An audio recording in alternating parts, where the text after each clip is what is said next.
சிதம்பரத்தில் கூலி தொழிலாளியை வீடு புகுந்து வெட்டிய வழக்கில் கஞ்சா ஆசாமி ஒருவரை போலீசார் சினிமா பாணியில் துரத்தி பிடிச்சிருக்காங்க.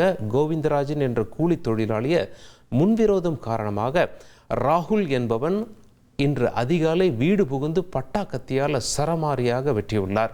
இதில் பலத்த காயமடைந்த கோவிந்தராஜன் கடலூர் அரசு மருத்துவமனையில் அனுமதிக்கப்பட்டுள்ளார். தப்பியோடியவரை பிடிக்க சிதம்பரம் நகர போலீசார் தனிப்படை அமைத்து தீவிரமாக தேடி வந்தாங்க.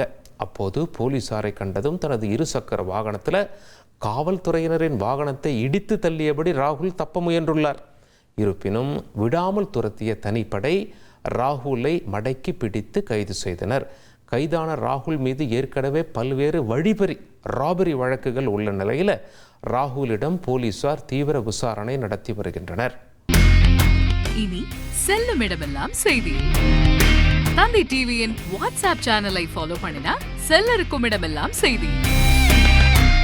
இதோ QR கோட் இப்பவே ஸ்கேன் பண்ணுங்க, ஃபாலோ பண்ணுங்க.